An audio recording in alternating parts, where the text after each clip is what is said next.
everyone. Thank you for tuning in. I'm doing a voiceover because that heat gun is really loud. So I'm using fantasy film, and you will see that moving around the heat gun creates sort of a pattern in the fantasy film. So it kind of crunches it and makes different designs. So anyway, just I'll show you what I'm going to do next after that has been done.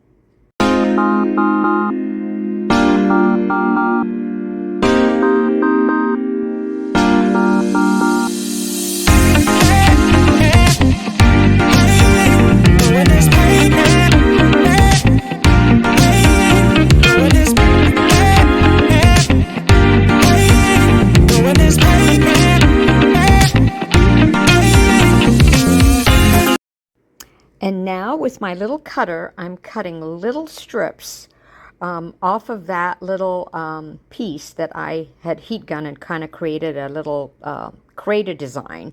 And then what I'll do is take those strips and use scissors and cut them into even smaller pieces. And you'll see what I'm going to do with that next. Yes, this is a labor of love.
Alrighty, so I'm doing a kind of a close-up of the bubble tray mold that I'm using from Pouring Your Heart Out. After I had cut those strips from my fantasy film, I cut them even smaller into little chunks. I thought I'd try like a chunk, and then I used my die cutting machine and cut circles out of them. So I'm gonna hopefully place those inside. I don't know if they'll stay or not. So I mixed up some Ultracast, and I did only 60 grams of A and 30 grams of B. It's a 2-to-1 ratio resin.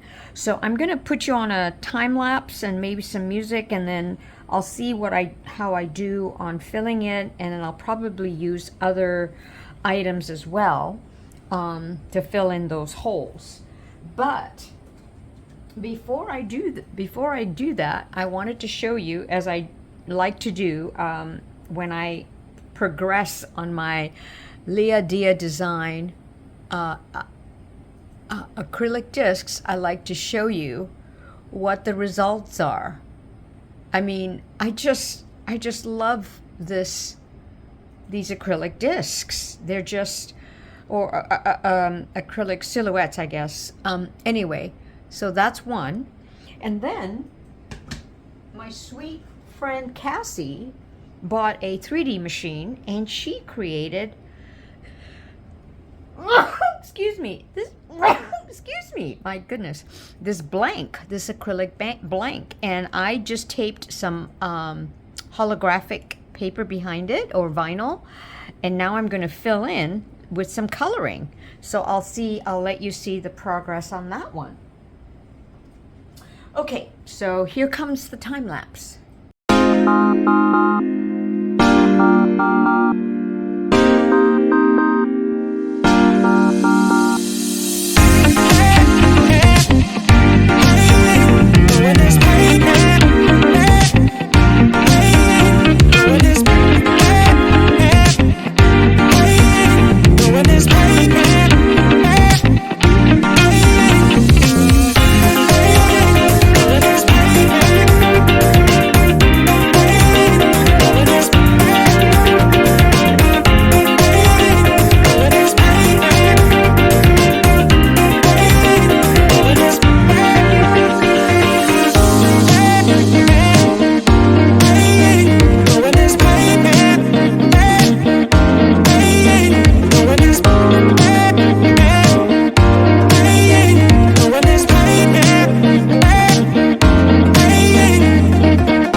Okay, so now that those pieces have stayed, and I did flip them on the others, to flip them to make sure they all stayed.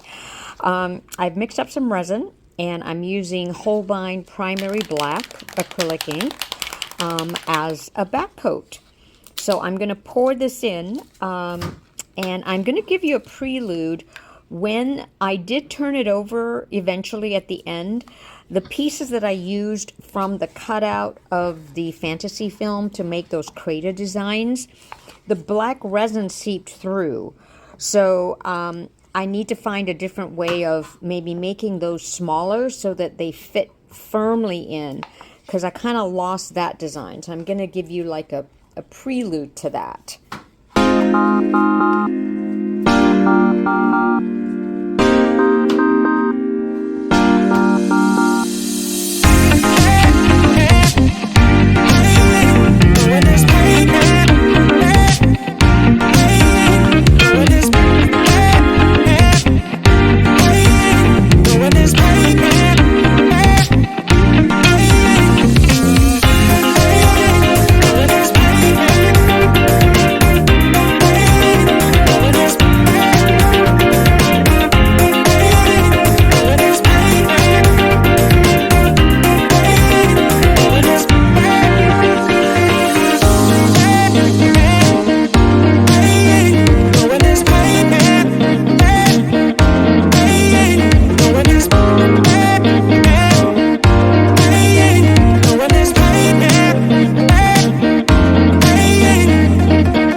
Okie doke. So it's time to reveal, and in order to get the whole piece in the camera, I had to make it really small as far as the